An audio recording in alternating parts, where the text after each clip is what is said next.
Okay, so today we are talking about the very earliest music possible. And like I said on Monday, this stuff will and should sound pretty foreign to us because it's governed by an entirely different set of rules from the rules that we follow after what we call the common practice period. So just as a quick refresher, remember that in ancient Greece, everything was governed by numbers and ratios.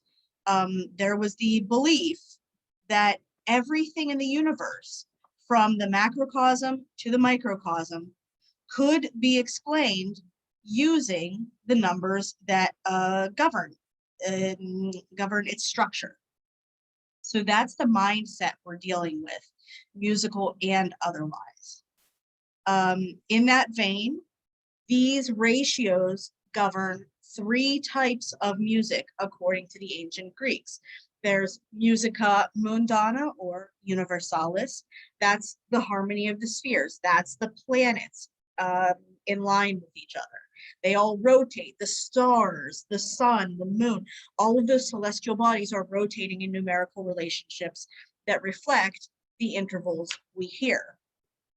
On the second level, there's musica humana, and you see the word human in there. So it's the music that governs the right ordering of our body. If my organs are all in harmony, then I'm a healthy person. If those intervals get thrown off in my body, the organs don't work together and I become sick. So that's musica humana. And finally, the music that we are used to, the music we hear, instrumentalis. And you can see the word instrument in there, so you know it's sounding music. Everyone feel good about that overlaying philosophy. Awesome. Okay, so quick reminder, we have Aristophanes, who's the big ancient Greek theorist we go to. He's our best source of ancient Greek music theory. He was a pupil of Aristotle, so he's firmly entrenched in the worlds of philosophy and science including music. And he talks about the tetrachord, those 4 consecutive descending notes that could be conjunct or disjunct. And we have the different genera for tetrachords. We have diatonic, chromatic, and harmonic genera. When we line up the genera next to each other, we have the greater perfect system that spans 2 octaves. So that is basically the nuts and bolts of ancient Greek music theory. Does everyone feel good about that? Oh, question? Okay, sounds like it was just a mute slip. Good. If you have questions at any time, please don't hesitate to unmute. Just stop me when a question arises in your head, because I'm happy to explain anything. The epitaph of Psycholo's is the example of music according to this theory that I asked you guys to listen to. And I want to get your reactions. We're going to discuss it in just a bit. But just to give you a little bit of background, this piece is from the 1st century AD. So rather late in ancient Greece. Remember, by the 1st century AD, the Western world was governed by the Roman Empire. The Greeks were in descendancy. They were subjugated by the Romans at this point. So this is really late in ancient Greece, and that should tell us just how sparse these examples are and just what a dearth of unknown material that we're facing. So really late in ancient Greece. Here's the big question. Who is Psycholo's? He could have been the composer of this epigram. He could have been the dead guy buried beneath it because it is a tombstone. He could have been the architect who made it, or he could have been a local ruler that they were paying tribute to. We don't know. There are a bunch of theories about who Psycholos was, but in the end, it actually doesn't make that big of a difference, because what we as music historians are really concerned with is the way this sounds and the societal purpose it served. That purpose being an epigram. So epigrams were short poems in ancient Greece that present a witty contrast. If anyone has studied the poetry of like the 18th century and we talk about conceits, that's kind of the way these epigrams function too. The idea being that the author or the poet would tie these two contrasting things that have no ostensible relationship to each other. The author ties those together and makes some kind of witty comparison between them. In the case of the epitaph of Psychelos, the comparison is between life and death. He ties life and death together. Now, on your Oxford anthologies, you see the original notation given above the modern notation. So you see a picture of it. I put a picture on the PowerPoint slide here. You can see this is the epitaph of Psychelos. This is the tombstone. This is the artifact that we've dug up. And when I say we, I mean people who are much smarter and more important than me. So here is the epitaph. So you can see it's not notated in anything like what we're used to. That notation is completely foreign to us. And much like working on a Rosetta Stone, it's a matter of not only translating the language, but transcribing, music into modern notation. So in your anthology, just be aware that it's going to give that original notation, these Greek letters with dots and lines. It gives you that above the modern notation that we're used to. Now, what do those lines and dots mean? Well, they basically tell us the duration of the poem, or the notes. So if I have one dot, I have what is called a protos chronos, first time. If I have a dot and a line, I have a diseme. And if I have a dot with two lines, I have a triseme. You don't have to memorize those words, but what I want you to actually know about this is that those shapes represent the length of time we hold each note. That's the thing that I want you to know about those dots. They represent the length of time we hear. Now, what's really cool about the epitaph of Psychelos is there is a tight unity of language and music here. And by tight unity, I mean in terms of structure. So the phrase structure of the text matches the phrase structure of the music. The melody is like starting and ending at the same exact point. So text and notes line up that way. Also, long and short syllables match the note durations. So whoever set this text, maybe it was Psychelos, but whoever set this text did a great job of matching stressed syllables with long notes. There's also a kind of mirroring of speech inflection. So if I were going to express these spoken words, the inflection of my voice would be really similar. Wait, I just got a message up here. Can you guys see my PowerPoint? Okay, thank you. I just got a weird error message saying that, okay, never mind. Fantastic. Well, I don't know about me, but I'm glad you guys are. So the natural inflection of the spoken words matches the melodic contour. So there's, again, this tight unity of language and music. And finally, the ethos, the nature or ethical disposition. Remember, we said what you are at your core and how you affect other people. Music has that ethos. And the thing that I would like you to think about as we talk about and listen to this epitaph is, what is the ethos of this piece? How is it affecting us or you personally? What is the ethos, and generally, how does it affect you? So let's talk about the nitty gritty. Okay, like I said, 1st century AD, late in ancient Greek life. The letters indicate the pitch, while the dots and lines indicate duration. So the letters are telling you what note to sing. The dots and lines tell you how long to sing it. And one question that kind of looms over us is, how would they have accompanied this? Would they use an aulos, which was like an ancient reed instrument? Or would they use a cithara, which was an ancient string instrument? So you can see the relationship between cithara and the modern zither. We don't know.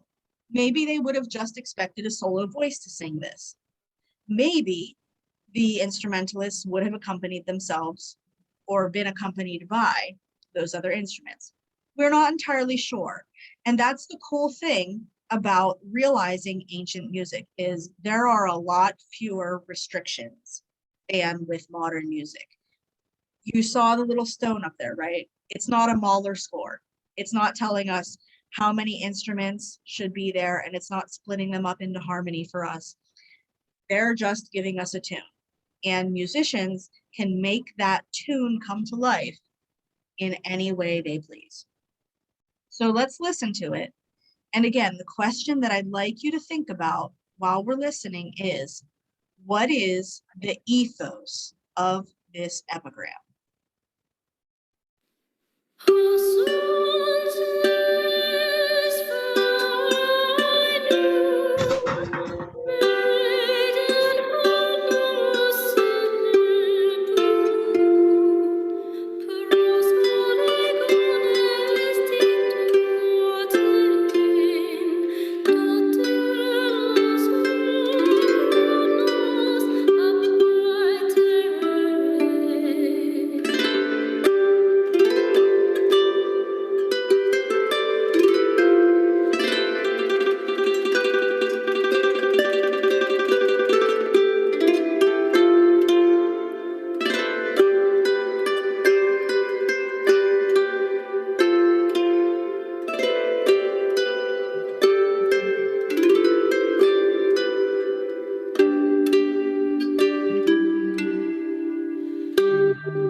Okay, so they sang it once through for us, and then they played it once through. So we have that in our heads. Let's talk about this. What is the ethos that you guys are experiencing?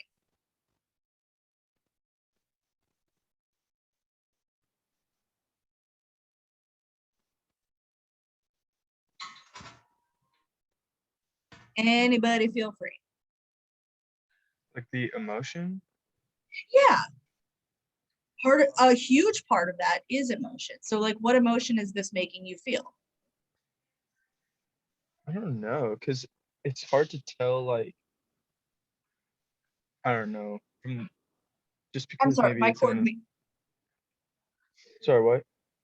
I'm so, the cut out just a little bit. Could you say that one more time? Oh, I was just saying that it's hard to tell because it's in another language. So, like, I'm just going off the music, which isn't really screaming super happy or super sad at me, you know? Yes. Let's take that and run with it. So the ancient Greeks would believe, remember, they thought modes could act on you in certain ways.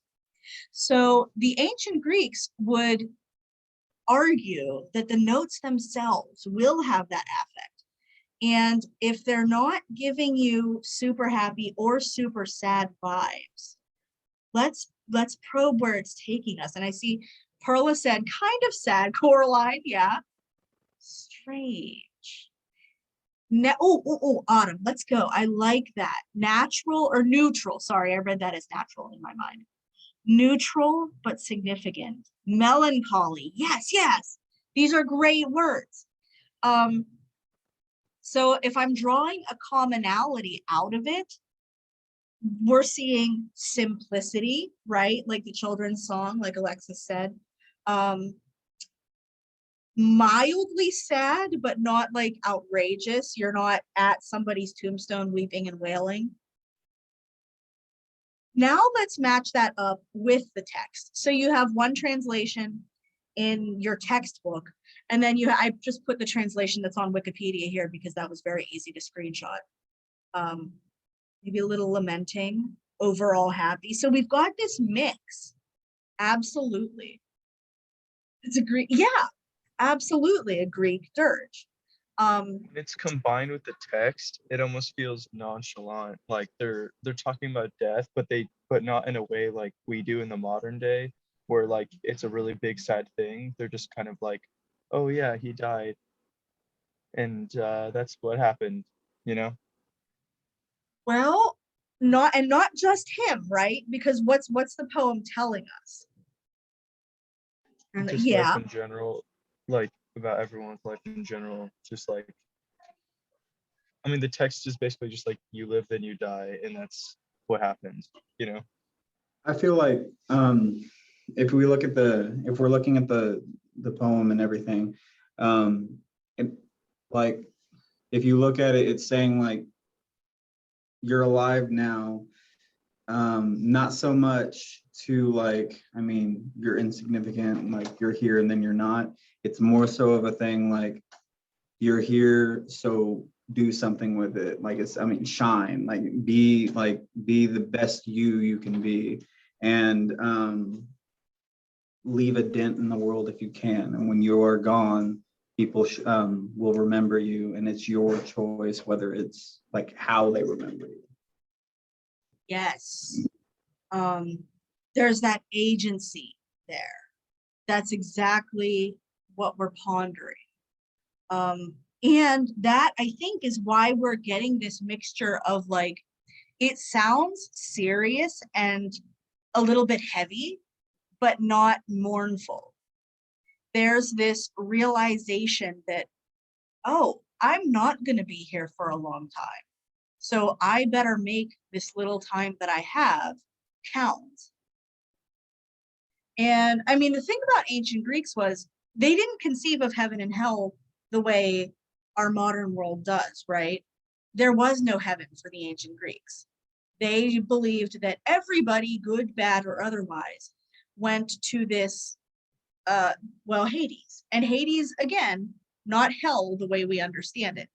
It was this bleak underworld that was, it was the shadow realm that was neither punishment nor joyous. It was just you're there as a shadow of yourself. And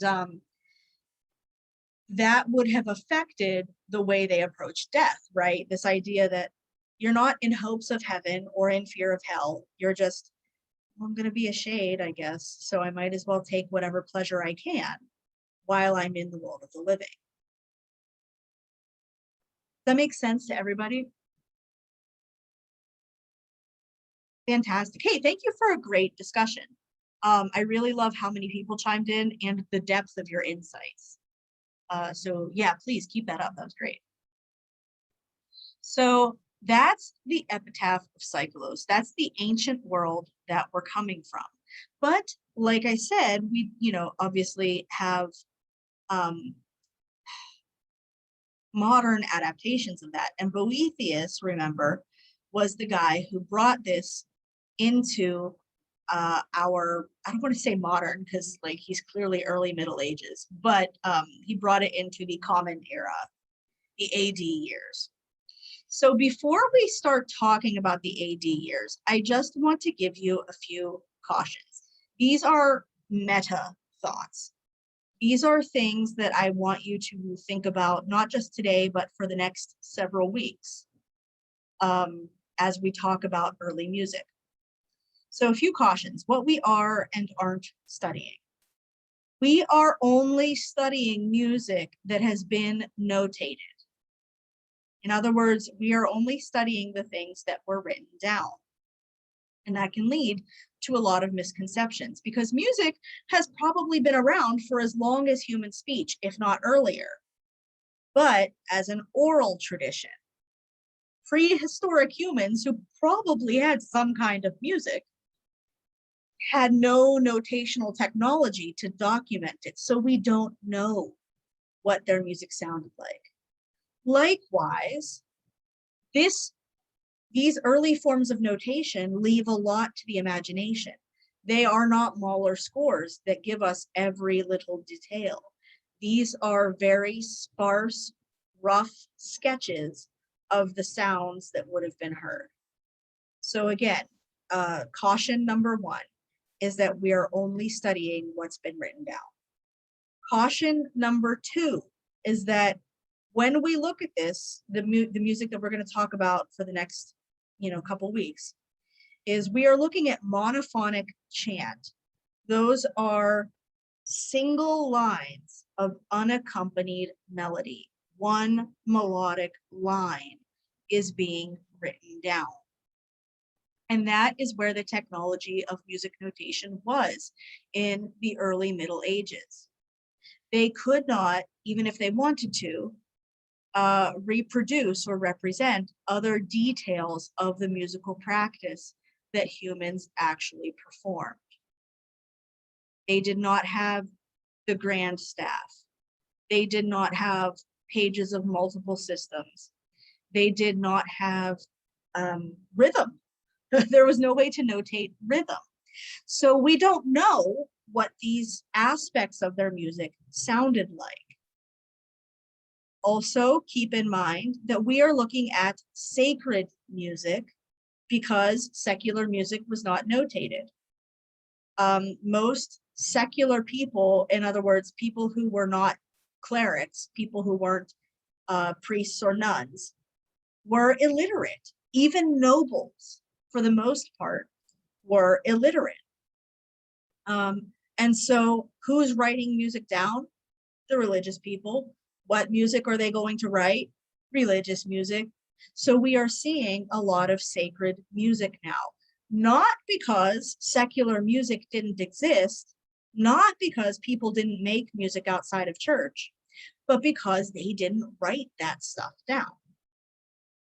Again, we're seeing monophonic music versus polyphonic, and what monophonic means is just a melody line as opposed to multiple notes at once.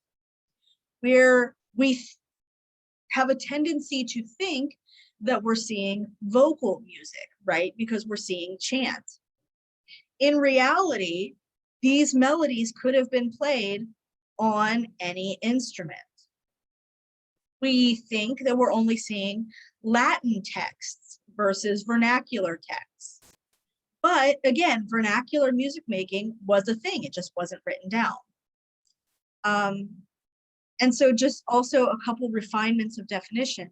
When we say sacred music of the early Middle Ages, we generally mean the Roman Catholic Church, but there were any number of other religious sects, including other Christian denominations like the Orthodox churches, different Coptic religions, also religions in the Eastern world. So Islam had not taken over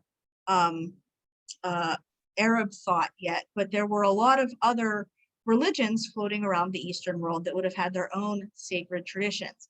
Unfortunately, we do not have that stuff written.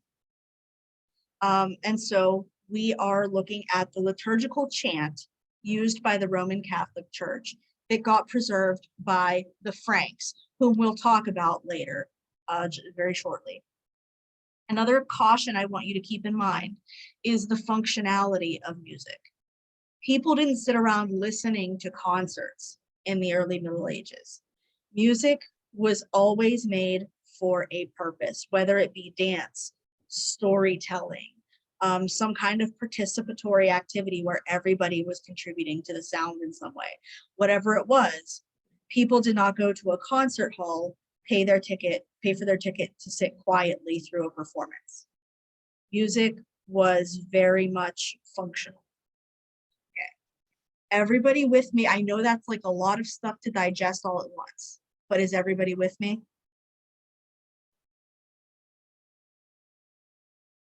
Fantastico. I see some thumbs and I don't see any shakes. So I'm gonna go ahead.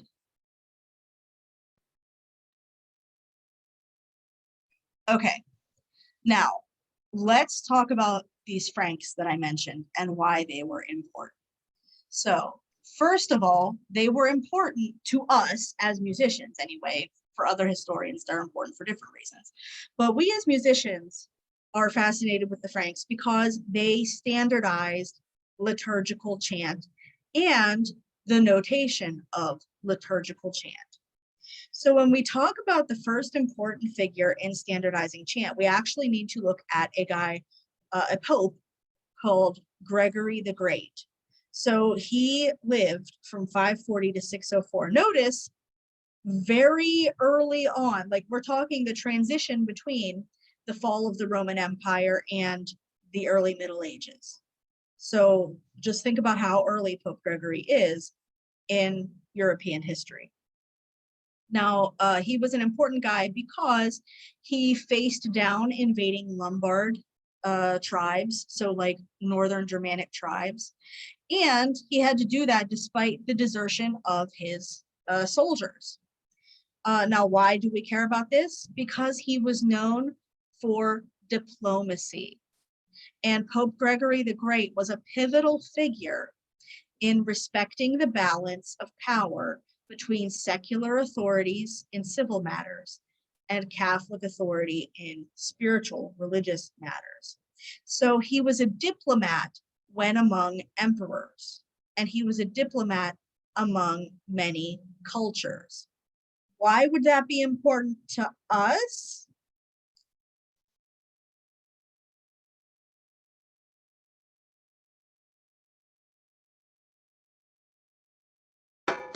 Because if the like Catholic Church and like the standardization of liturgies through like the standardization of notation is like, if everybody's going to like the Latin Mass or whatever, like, and they see the standard, like the notation, then like that spreads as the religion spreads throughout Europe.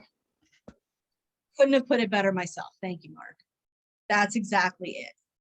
So because Pope Gregory is a diplomat, he's able to spread this chant through multiple lands and multiple cultures.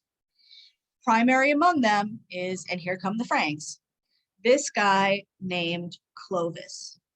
So King Clovis was originally a pagan, and he was king of the Franks, which are, just to be clear, they're a Germanic tribe in Gaul, which is why we have France today. This Germanic tribe in Gaul took over Gaul and made it France.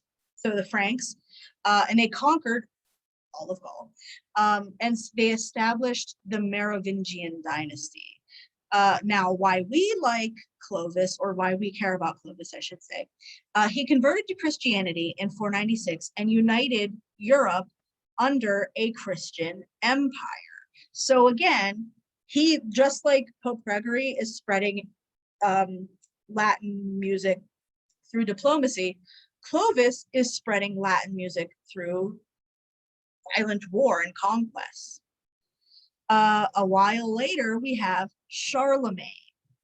You probably heard of Charlemagne in other contexts, but he became king of the Franks, established the Carolingian dynasty, Carolingian, Charlemagne, in 768. And he was declared the first Holy Roman Emperor in 800 by the Pope.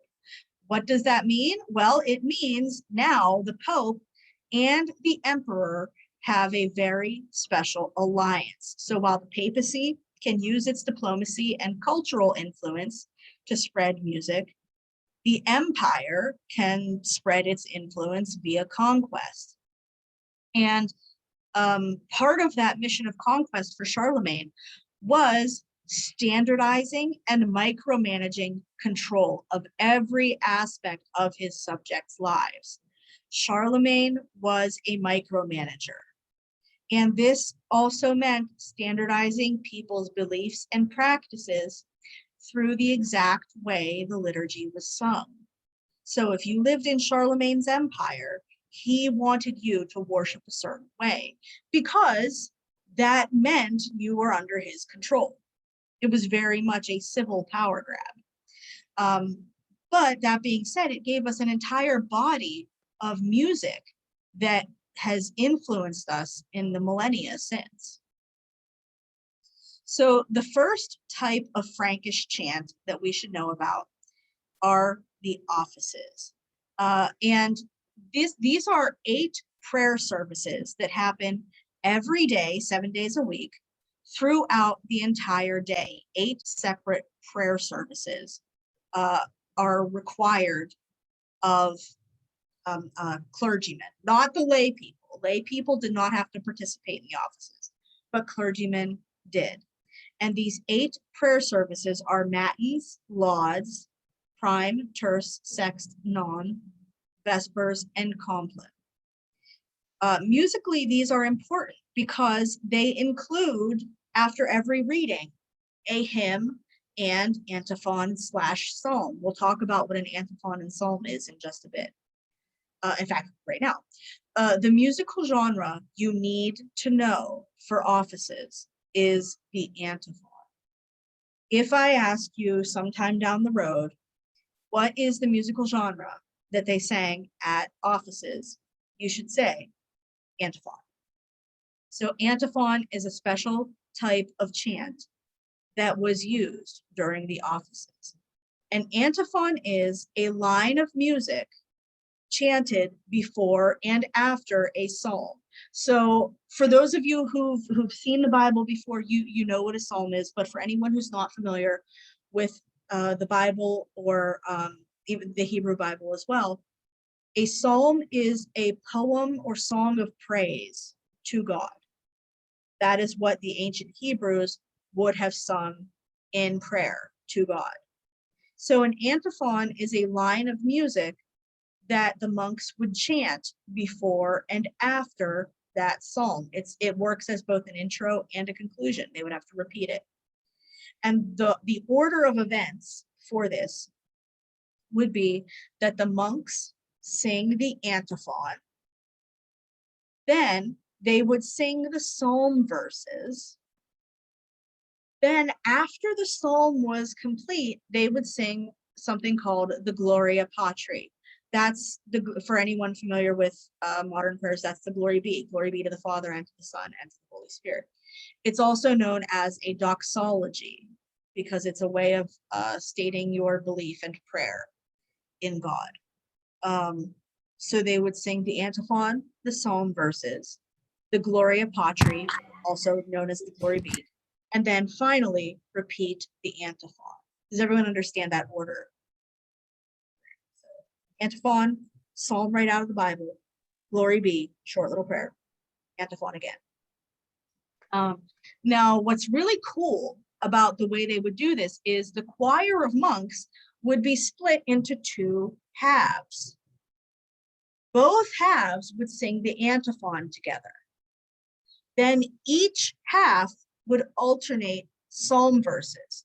So if I have the whole choir singing the antiphon, then choir A sings verse 1, choir B sings verse 2, choir A sings verse 3, choir B sings verse 4, and so on until they get through the entire psalm. Then they alternate also parts of the Gloria Patri, and then they would come together for the antiphon again at the end. Does everyone understand how that works? Awesome. Any questions? Sorry, I just like to share something. So I actually am a practicing Catholic, and I sing at the Latin masses at St. Joseph on Millwood, and like, we legit do all of this stuff. Like every Sunday, it's word for word the exact same thing, and we actually have rehearsal tonight. So like, we actually split. So the way we split up the choir into 2 is like we just. A lot of the population of the choir are women, and so like the ratio is kind of off. So we kind of just split it down the line between men and women as the 2 choirs. But like, I don't know, this is just really cool and interesting to listen to. It's the exact, oh, hey, excellent. So great. So I'm probably explaining more than I have to if you all are familiar with a lot of this. How has Traditiones Custodes affected you? I'm sorry, could you repeat that? How has Traditiones Custodes affected you? I'm sorry, I don't understand that term. I've just. So just a few weeks back, Pope Francis released a motu proprio. Oh, the motu proprio, yeah. Yes. So that is still a debated issue. because I think like the intent is supposed to like, so within like the Catholic community, like there's kind of like a term called rad trads. It's kind of Mhm. short for radical traditionalist. And I guess I got my my guess crucifix there. I'm with you. yeah, so I guess like the purpose of it is to decrease the population of that so that there are fewer of those. But honestly, like my opinion is that most of radical traditionalists don't come from the Latin Mass. They come from elsewhere that I've experienced personally. Um, so as far as the Latin Mass at St. Joe's, like I don't think it's going to affect it that much because as long as it doesn't like take up a different mass time slot and it's already been done, like in the bishop of the Diocese of Wichita can kind of make his own. They swear a thing at ordination, like they have to obey, like they have a vow of obedience to the Pope.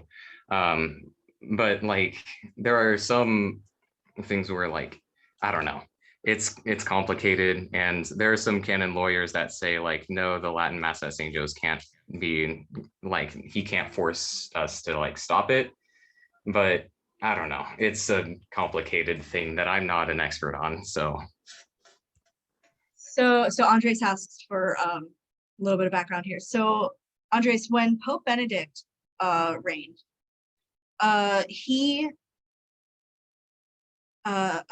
published his own motu proprio, saying that for the sake of unity in the church, some people could go back to saying the pre-Vatican II traditional Latin Mass or Tridentine Latin Mass, Tridentine being Council of Trent.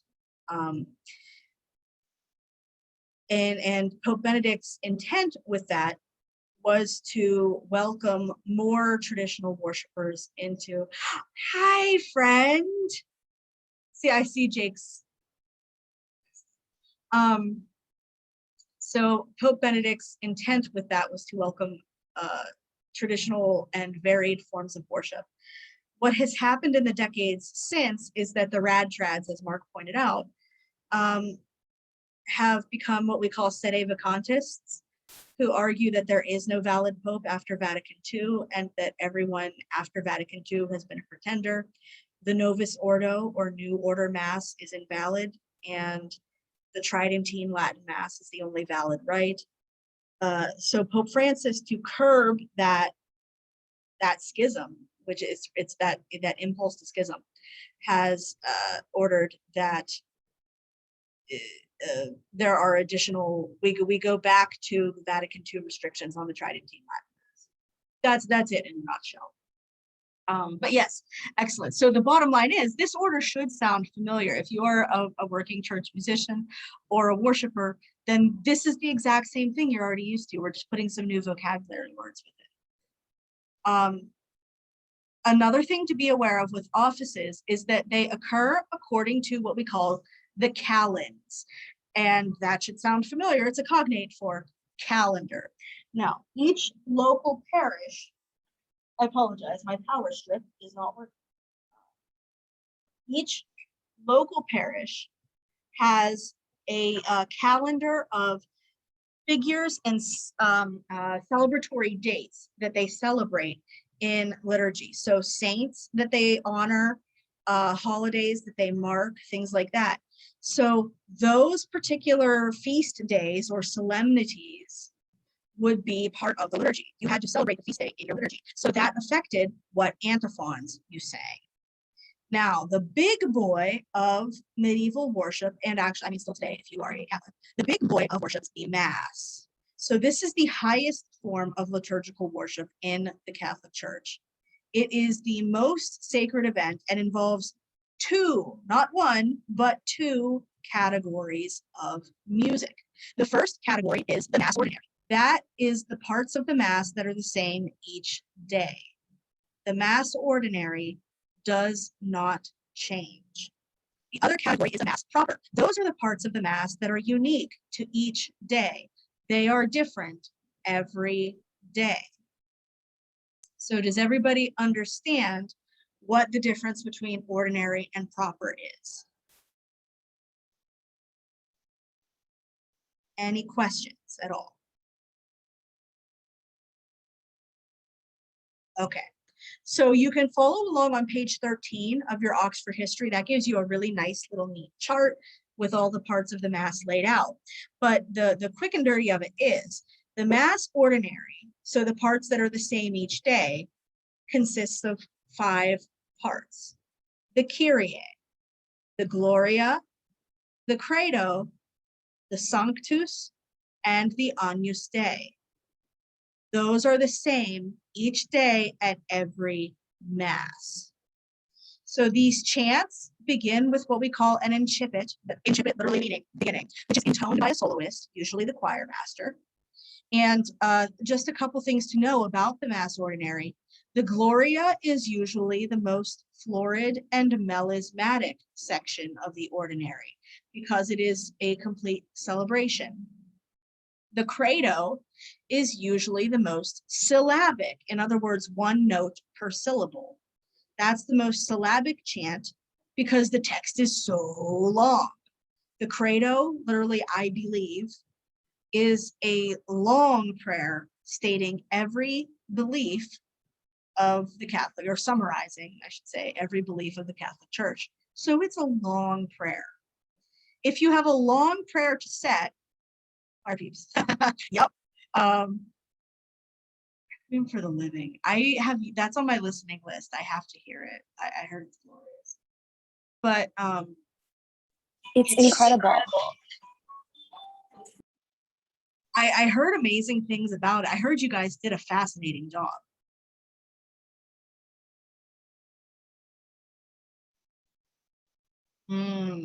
Okay, it's moving up my listening list. I got to do that like in the next day or 2. But yes, so it's a long prayer. So if you have a long prayer to set, you're probably not going to put a bunch of notes with each syllable. But you should also know that when we talk about Mass cycles in the later centuries, like Mozart and Beethoven, this is the part composers set. The Mass ordinary is what they set because this is the part that stays the same every day. So these 5 movements, Kyrie, Gloria, Credo, Sanctus, and Agnus Dei, are what the composers are setting. Then the Mass proper. The sung parts of the Mass proper are the introit, the gradual, which modern worshipers would recognize as the responsorial psalm, the Alleluia, the offertory, and the communion. Those are the 5 parts of the Mass proper. So that being said, today we looked at the Frankish chants for the Mass ordinary, and we used Credo 1. So this is part of our Mass ordinary. This is part of the chant that they would have sung every day. And its position in the Mass was stabilized by the Franks. The Franks were the ones who said the Credo has to go at this particular point in the Mass. So like I said, the soloist sings the incipit or beginning. It's just the first few words. The soloist alone sings the incipit, and the choir joins where you see the little asterisk in your score, or usually also marked by a double bar. Now the creed, like I said, is a statement summarizing every belief. So it's long. There are fewer variations of this. We see in traditional chant, we see a few different versions of the Agnus Dei. We see a few different versions of the Kyrie. We see a few different versions of other chants, but the creed is the most stabilized and the least variable chant of the Mass ordinary. And Credo 1 is the most commonly used of those variations. So out of all the chants that were part of the body of Gregorian chant, Credo 1 is the most stable and the most likely one that you're the most likely to hear on any given day. Because it is so stable, we know that it's one of the oldest chants in the church. And in fact, the melody of Credo 1 can be traced back to Greece. It's an ancient Greek melody. We know that it's in the Hypophrygian mode, and we're going to talk about what that means over the coming weeks. But what I want you to know for now is that this B flat that we keep seeing in the melody, that sounds odd to modern ears, but would have been defining of the Hypophrygian mode for medieval listeners. So I want to take another listen, and this time the question I want you to ponder as we listen is, what is the advantage of singing this over simply reciting a prayer? Why on earth would we bother putting all of these words to music? Why? What do we get out of singing as opposed to speaking?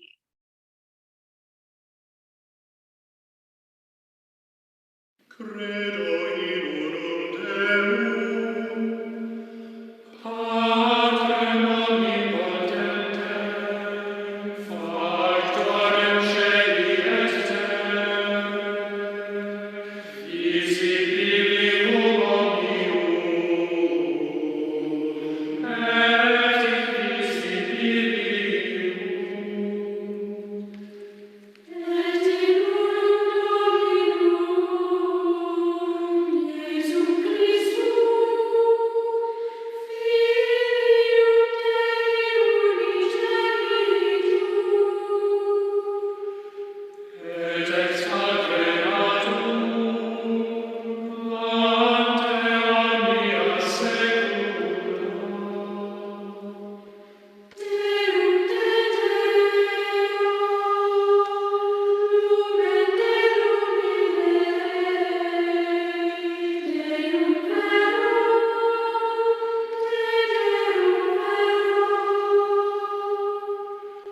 Genitum non factum consubstantialem Patri, Verbe omnia facta sunt. Qui propter homines et propter nostram salutem descendit et celis. Et imanos et Spiritus Sanctum, ex Maria Virgine, et homo factus est. Okay. So we got through most of the first two sections, and I see some stuff popping up in the chat already that I definitely want to address, because again, the depth of your insights is very impressive. First, Kobe, can you talk about that unity for us? In what ways might this be unified? Well, if we're thinking of it from like a mass perspective, right? We're thinking of it as like a religion, you know, God and his followers. Starts with, you know, one voice, choir comes in, added voices. It kind of feels like in that sense, leader and a follower in the followers, but also just kind of helps unify everybody in general. They're all singing the same pitch. They're all trying to sound like one voice. That's usually how it works back then. So it just kind of helps unify everybody and that kind of thing. Yeah. 100, yeah. If you've ever tried, and some of you who are education majors may have experienced this, if not, you will. If you've tried to get a group of people to recite any text at the same time, it's, well, you're gonna go bald from pulling your hair out pretty soon. But getting them to sing a text together is just a little bit easier. Yeah, absolutely, especially when there's not polyphony. Everyone is singing the same notes at the same time. Also, something I want to point out with the recording is we heard women in the singing parts of that, right? That is not historically accurate. There would have been no women allowed to sing in a church through the Middle Ages, because it would have been sinful putting yourself on, I don't know, whatever. But those higher parts would have been sung by boys. That's something to keep in mind for when we talk about choir schools in the next few centuries, but boys would have sung those higher pitches. However, yeah, unity, everyone doing the same thing at the same time. Also, Nicholas and Jackie both point out memorizing. It's so much easier to memorize these paragraphs, literal paragraphs of text when you have a melody set to it. Liturgy of any sort, Catholic or otherwise, liturgy is very strict about the exact words you use. If you say one wrong word, you have invalidated the liturgy. So how do the Franks and clerical authorities make sure that you say the right words? Sing them. If you sing the song, then you'll do it right. Andre says that it has like power, holiness. Yes. Let's talk about those acoustics. This would have been sung in a large open cathedral. In other words, things that are made of stone with high ceilings, lots of echoes. That means you had a lot of space to fill up. That means you had to go at a very slow pace to be understood. That means that you can't have too many conflicting dissonances together because those echoes are going to linger. If you have dissonances, then it just sounds like a bunch of wrong notes altogether. Whereas if you have consonances, then that sound that resonates throughout the space will be harmonious. And Jake, yeah, our song is our prayer and our prayer is our song. Exactly. And I think, was it Augustine who said, he who sings prays twice? That might have been Augustine, but I have to check, don't quote me on that. I think that's accurate. Yeah. Yeah, I know need to someone refresh my said memory. it. Wait, you broke up just a little bit for me, Jake. Could you say that again? I said, I know someone said it. I think I might be Someone. having bad internet connection over here, Sari. It might also be mine because my Wi-Fi is garbage, but I'll take the blame. I'm also in the room that's like furthest away from our modem. So Likewise, I'm a couple stories up from where our modem is, so I really should find a better place to stay for our Zoom. Yeah, so we can see how these things are intricately tied together. Does anybody else have any other observations or comments before we go on? Okay, I think we hit the important stuff, so excellent. Thank you guys for another really good discussion. So I promised us talking about these early types of notation. So let's just take a quick look at early notation and how to read it.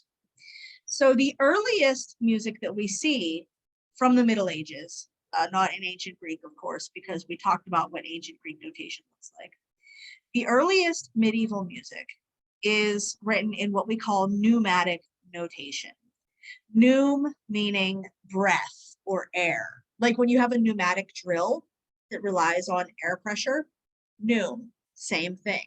So a pneum was the amount of notes you could sing before you needed a new breath. Pneum is a breath.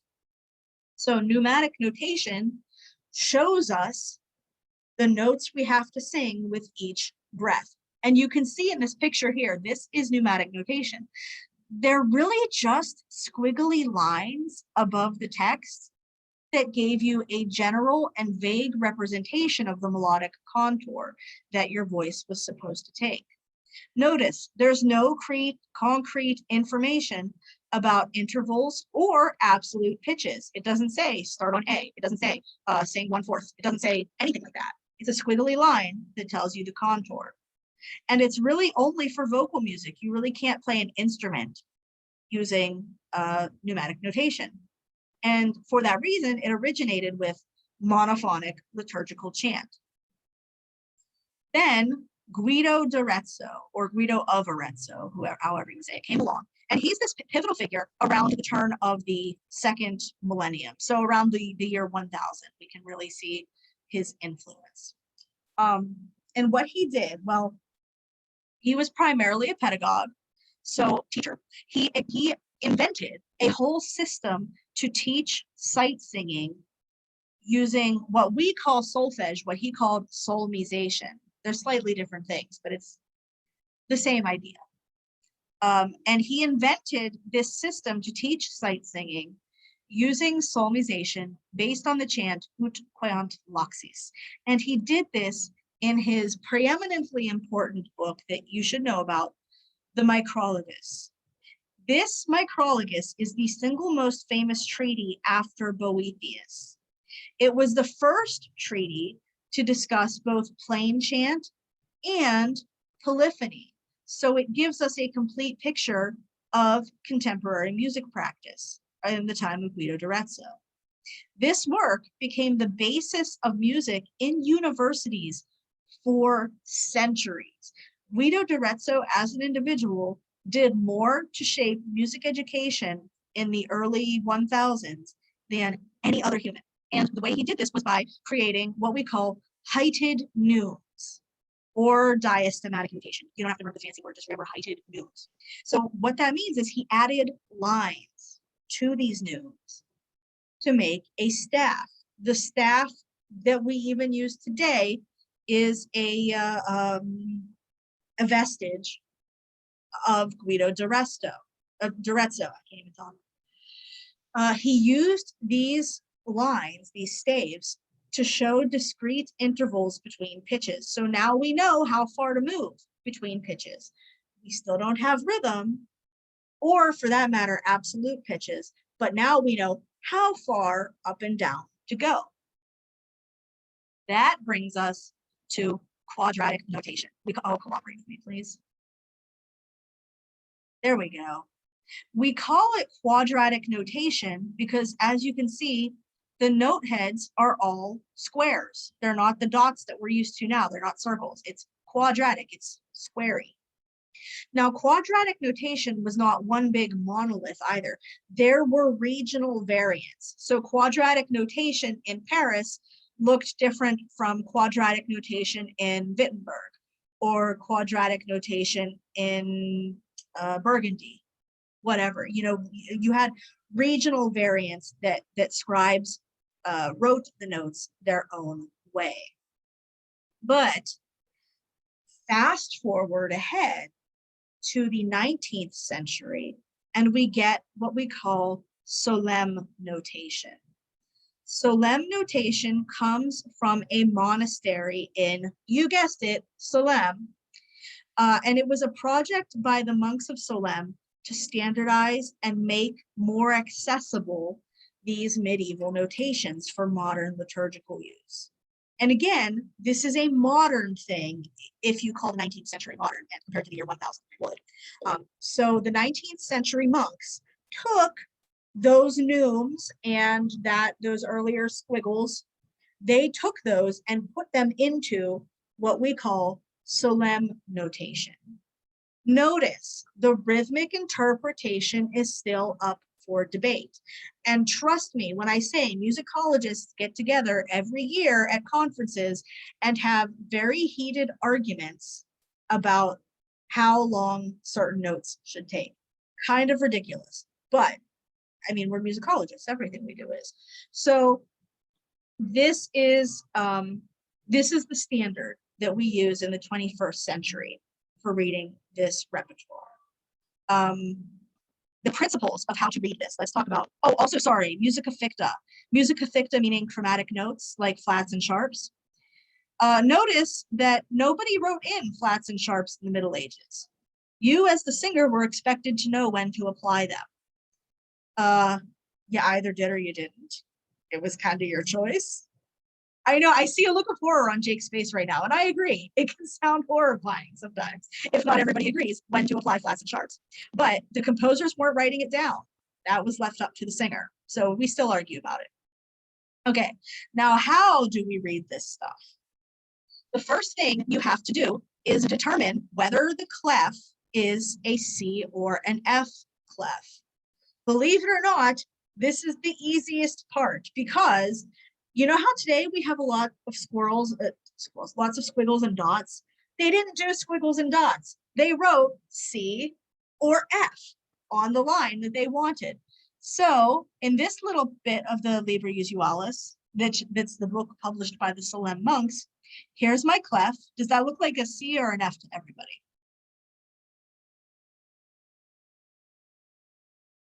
I know y'all know your alphabet. I mean, it looks like a C. Exactly. It's a C clef. F. Oh, okay. You know what? I can kind of let me expand it here. Yeah, I think we're looking at a C clef, but Maya, you're right that the F clef would be like just very slightly different. It would just have a little tag on the end that made it look like an F. So this one that we're dealing with, I think is a C. I'm pretty sure it's a C. So that's our clef.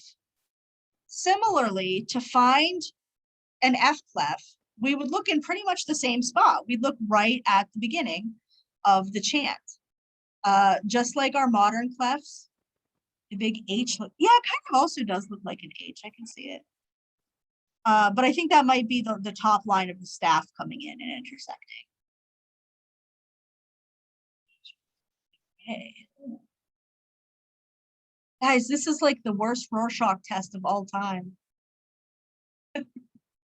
I think let's go with C for now though, because I think it's mostly a curved C.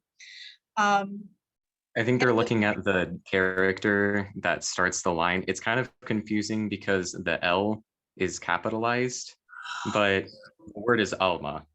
So like Yeah. they capitalize them, and honestly, like that frustrated me too. like this. It's like they capitalize the first letter, even though it's not the actual first letter. Right. Well, I mean, it is because it's Alma. Oh, I see what you mean. The L, not B. Yeah. You're right, guys. That is a weird textual font thing. So let me see if I can highlight this somehow. I'm gonna draw. Just a nice red. Okay. So this, there we go. That right there is your clef. That is the first letter of the chant text. Can everybody see? Okay. Yeah, that A is the first letter of the word Alma, that is the first word of the chant. This little dealie up here is your clef. So that's what we're looking at. Okay. Likewise, we might get a little F looking thing up in that corner, and that would be our F clef. So step one of reading quadratic notation is just figuring out what clef you're in. And it's either going to look like a C or an F, so no tricks there. The next thing is you read left to right, just like our normal modern music. And just like any other words on a page, you read left to right. So each connected unit is a neum. So if the dot or the squares, not dots, if the squares are touching each other, that is a single neum. Let me draw differently here. This is one single neum. This is one single neum. That is another single neum. So does everybody follow me on how to divide up the neumes? Is a neum like a chord? No. A neum is just the notes you would sing in one breath. So like, and in practice, you can probably sing multiple neumes with a breath, but a neum is just a unit of notes. It's also called a ligature because they're tied together. A neum is literally just a group of notes that are next to each other. So they don't sound at the same time. Not at all at the same time, but they're just next to each other. So if I go back to my earlier slide, like this is one single neum right here. That's a single neum. That's a single neum. That's a single neum. They're just notes that are right next to each other. So you're just saying arpeggio. It's not quite an art because it's scalar, right? So let's go back to this chant here. So we've got one note, so we move a third, but then we move a step, then we move another step and another step. So I don't think we can really call it an arpeggio, but we are just singing bottom to top. Does that make sense? But all 5 of them are on the ah part of the word. Yes, all 5 of them are on the same syllable. Then I would sing this last note on the second syllable, ma. That's another thing historians love to argue about is text setting. And that's another thing that the monks at Salem argued about is like which note should go with which syllable. So that's something that's not always clear, but we do the best we can in lining them up. So same thing, I'm going to sing these 2 notes on toe. I'm going to sing these 2 notes on rem. Everybody with me? Yes. Sweet.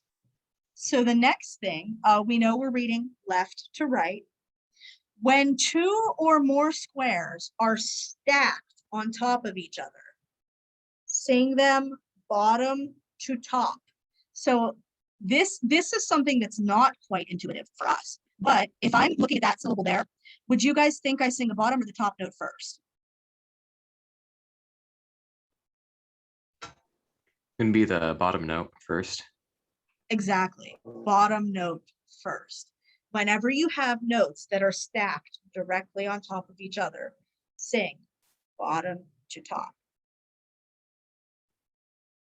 The next rule of thumb, that the little lines hanging before or after individual notes or neumes are slurs.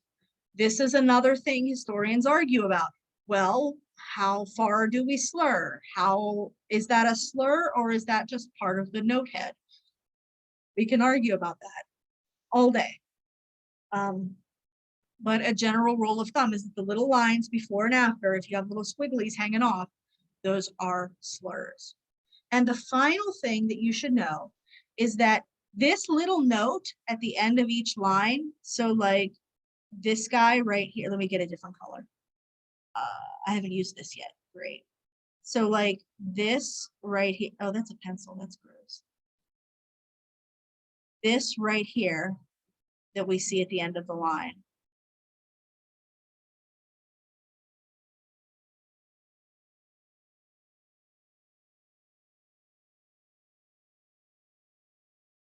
Uh-oh, are you guys still here? Yes. Okay, sorry, things froze up on my end. I'm just gonna talk without the visuals for a second.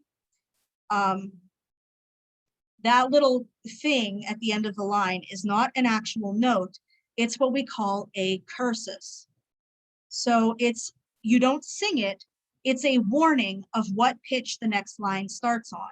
So if I look at my cursus from the first line, it's in the exact same spot that my first note of the second line is. So I don't sing that note then. It's just a hint to the singers as to what note would come next. Everybody with me? I don't think we can see it on your PowerPoint. It's kind of cut off at the very end of the sheet, I think. Oh, now It's I'm kind of drawing. zoomed in.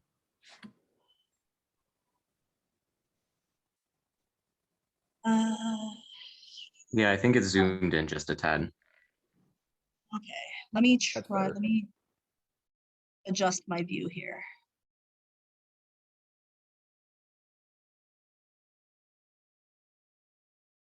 Ah, okay, how's that? Can everyone see it now? Yeah, that's great. Fantastic. Okay, so this cursus, right? You know what? I'm not even gonna try to draw. I'll just follow my cursor again. This cursus right here in the first space tells me that the first note of the second line is also going to be in the first space. So it's just a hint ahead, and it doesn't necessarily tell me what to say. Does that make sense to everyone? Yeah. Good, good, good.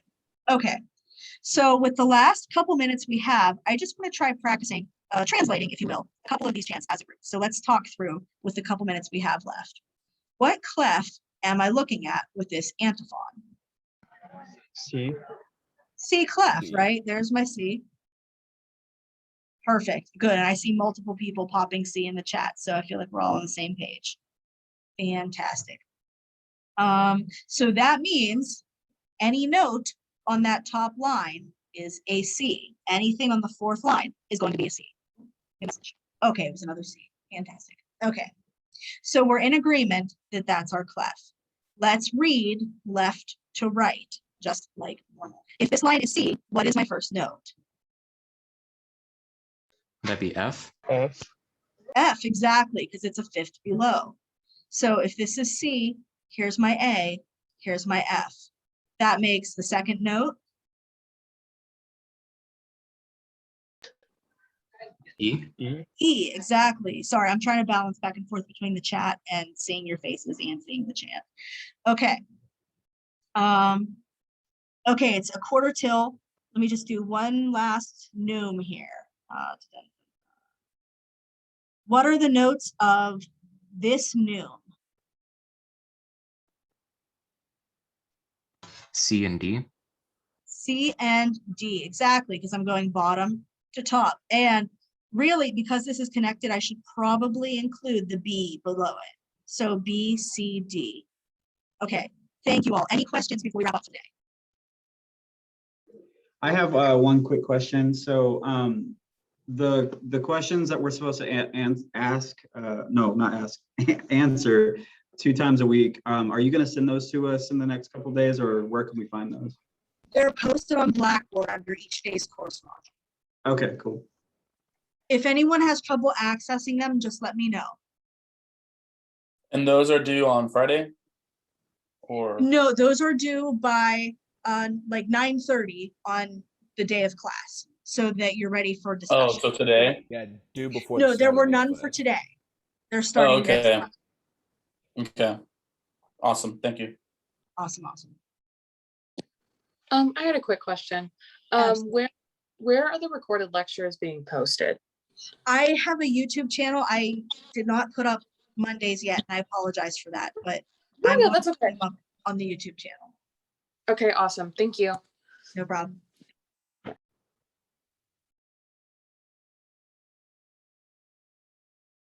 Okay. If everyone else feels good, you are free to fly.